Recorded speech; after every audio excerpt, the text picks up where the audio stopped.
안녕하세요 여러분, 꽃보다 취업 강원 대표입니다. 오늘은 여러분들에게 현대 그린푸드 채용 공고를 소개해 드리려고 합니다. 지금 식품 기업들 많이 안 뜨고 있는데 사실 문과에서 대기업 갈 만한 곳이 식품 쪽이 그래도 뭔가 문제방이 낮은 곳이니까 꼭 놓치지 말고 넣어보셨으면 좋겠습니다. 사실 2025년이 굉장히 취업 시즌이 어려웠어요. 최근 들어서 역대급으로 정말 어려운 시즌이었던 걸로 저는 생각하는데 이유가 뭐고 그리고 어떻게 대응해야 되는지는 제가 드리는 위에 영상 링크 보시면 명확하게 아실 수 있을 거고요. 여러분들이 상담에 오시면 직무 설정, 방향성 설정, 대체 내 스펙으로 어느 정도 기억할 수 있는지, 지금 내 자소서 상태가 얼마나 형편없는지 이런 것들 제가 확실하게 해드리면서 제가 쓴 자소서 퀄리티도 보여드릴 수 있으니까 찾아오시면 좋을 것 같고요. 여러분들의 구독과 좋아요가 저한테 큰 힘이 되니까 구독, 좋아요 꼭 부탁드리겠습니다. 현대그린푸드 어떤 기업일까요? 현대백화점 계열사예요. 현대백화점 그룹이 원래 이전에 기업 분석을 해봤는데 온갖 관련된 어떤 업종을 싹 다 자기네 그룹으로 만드는 그런 욕심쟁이, 근데 정말 시너지가 잘 나게끔 잘 운영하고 있는 것 같고, 일단은 1968년에 법인 설립 후 업력 55년차 사원수 4,900명의 현대백화점 그룹 계열사입니다. 현대백화점은 가구부터 시작해서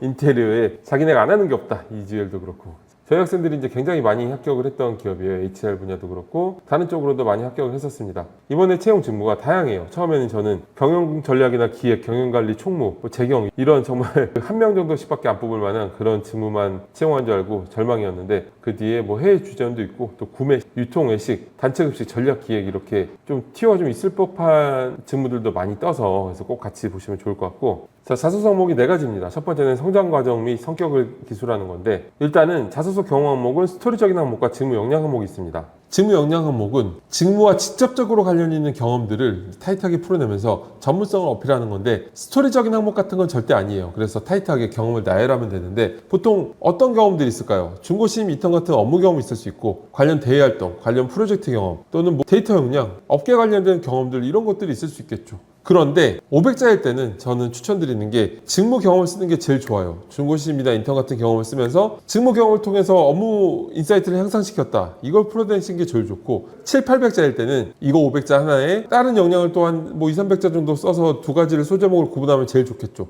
그런데 스토리적인 항목 같은 경우에는 일반적으로 인재상 항목이라고 하는 건데, 이건 구조가 명확해요. 내가 어떤 사람인지를 보여줘야 되는 거니까 나의 어떤 역량을 하나씩 어필하면 되는 거죠. 열정을 발휘했던 경우에는 열정을 쓰시면 되고, 커뮤니케이션 역량을 어필해야 되는 경우에는 커뮤니케이션 역량이 나오면 되는 거예요. 그런데 이 스토리텔링 항목은 구조가 있습니다. 바로 상황을 제시하고 그 다음에 문제점이 명확해야 이 문제를 해결해 나가는 과정에서 이 사람이 어떻게 나갈까라는 궁금증에 보게 되겠죠. 모든 스토리텔링은 문제가 명확해야 뒤를 볼 만한 어떤 흡입력이 생긴 거예요. 그 다음에 중간 이상의 분량을 여러분들이 이 문제를 어떻게 해결했는지 이걸 타이트하게 풀어내시면 되는데, 이 두 가지의 구체적인 구문법은 제가 위에 드리는 영상 링크 보시면 명확하게 이해하실 것 같습니다.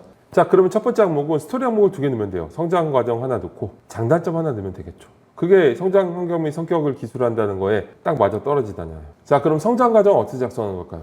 자, 성장 과정은 일단은 살면서 가치관에 영향을 끼쳤던 사건을 쓰는 거기 때문에 유일하게 20대 이전 얘기를 써도 되는 항목이죠. 그런데 너무 어릴 때 얘기를 쓰면은 또 쓸 때는 신나서 쓰는데 유치해서 활용을 못하게 되니까 적당한 얘기를 쓰는 거고, 그리고 직무 얘기 쓰는 거 아니에요. 이거는 정말 나라는 사람이 어떤 사람인지 나의 가치관을 보고 싶어서 쓰라고 하는 거니까 직무 얘기를 쓰는 건 절대 아니고요. 포스코 인터내셔널 채용 공고 보시면은 이렇게 성장 과정 옆에 직무 얘기 쓰지 말라고 적어놓은 곳도 굉장히 많아요. 그래서 정말 가치관을 쓰시면 되는데, 어떤 가치관을 쓰냐? 끊임없이 도전하면서 성장하는 모습을 쓰시는 게 제일 좋아요. 자, 이렇게 성장 과정을 넣고 그 다음에 소점을 구분해서 장단점을 넣으면 성격이다 소개가 되겠죠. 장단점 같은 경우는 이제 500자로 작성할 때는 당연히 장점 관련된 얘기에 스토리텔링을 넣는 게 맞아요. 왜냐하면 이 자소서의 경험이라는 게 내가 나에 대한 어필을 하는 걸 입증해야 되거든요. 내가 잘났다는 얘기에 이거를 내가 진짜 잘났는지 아닌지에 대해서 어필하는 게 맞겠죠. 그래서 장점 관련된 얘기를 스토리텔링을 넣어서 깊게 들어가는 거예요. 단점은 단점이 뭐고 개선하려고 어떻게 하고 있는 정도를 작성하시면 되겠죠. 그런데 장점이든 단점이든 간에 분명히 워딩으로 뽑혀야 돼요. 워딩으로 뽑히지 않으면 읽기가 직관적으로 어렵겠죠. 예를 들어서 저의 장점은 이런 상황에서 이렇게 하고 이렇게 하고 이렇게 하는 것입니다. 이런 거 직관적으로 안 들어오니까 채용 담당자는 직관적으로 뭔지 안 들어오면 안 읽어도 되는 사람들이에요. 그렇기 때문에 직관적으로 들어오게끔 워딩으로 뽑으면 되는데, 이 워딩들이 어쨌든 인재상 항목이니까 인재상이란 거에 어울리는 얘기들이 들어가야 되겠죠. 예를 들어서 커뮤니케이션 역량이라든지 추진력이라든지 이런 것들이 들어가야 되는 게 맞습니다. 데이터 역량이 이런 게 들어가는 게 아니에요. 이거는 인재상 영양 항목이기 때문에 그렇게 여러분들이 장단점을 작성하시면 완벽한 장단점이 나올 거예요. 자, 이렇게 이제 2번 항목을 보면은 능력 및 주요 경력을 본인의 경험을 바탕으로 기술하는 항목이에요. 이거는 직무 역량 항목인 거죠. 직무 역량 항목은 아무래도 천자니까 500자 정도가 관련된 업무 경험이 있으면 좋겠고, 그 외에 무슨 협상력, 데이터력 이런 것들을 소제목을 구분해서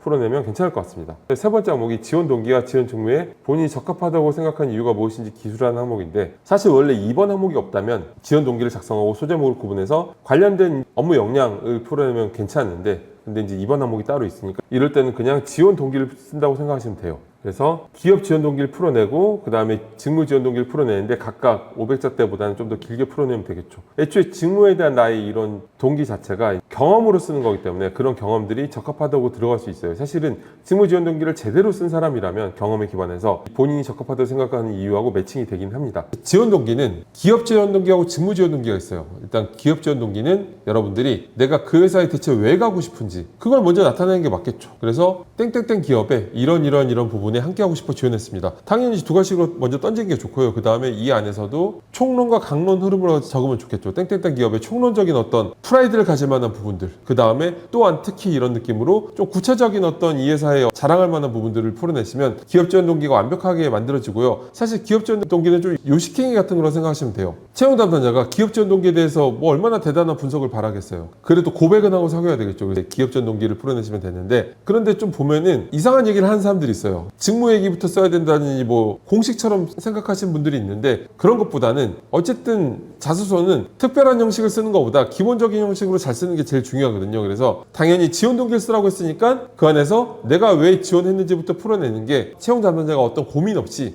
지원 동기를 썼구나라는 걸 의식하는데 도움이 되겠죠. 그러면 고민하게 되면 읽기 싫어지니까 고민 없이 딱 지원 동기로 명백하게 작성하신 다음에 직무 지원 동기를 풀어내시면 돼요. 다만 또 기업 지원 동기에서 주의하셔야 될 부분이 그 회사의 맞춤형 얘기를 쓰는 거겠죠. 그런데 꼭 상생이나 뭐 ESG 이런 거 쓰는 분들이 있는데, 그러면 사실 이거는 내가 ESG 하는 회사는 다 가고 싶은 거잖아요. 그 회사의 맞춤형 얘기들이 아니죠. 마치 제가 누구한테 고백할 때 나는 머리 긴 여자 좋아하는데 네가 머리가 길어서 좋아라고 하는 거하고 무슨 차이가 있겠어요. 그래서 그 회사의 핏한 얘기를 딱 쓰는 거예요. 그 다음에 이제 직무 지원 동기를 말씀드리면, 직무 지원 동기는 정말 경험에 기반해서 써야 돼요. 대학 시절 뭐 이런 경험들을 통해서 이 업무에 관심을 갖게 됐고 그 이후에 이런 업무를 수행하면서 관심도를 구체화시켰다, 이런 식으로 적는 거겠죠. 여러분들이 그 업무에 대한 어떤 설명을 적는 건 아무 의미가 없어요. 여러분들의 경험에 관심 있는 거니까 그렇게 풀어내시는 게 좋습니다. 자, 마지막 입사업 후보인데, 입사업 후보는 세 가지로 구성하는 거예요. 바로 두 가지로 뭔가를 던져야 되겠죠. 입사 후에 땡땡땡 기업 안에서 이러한 담당자가 되고 싶습니다 하고 이제 두 가지로 던지고, 그 다음에 입사 후 커리어 플랜 쓰는 거예요.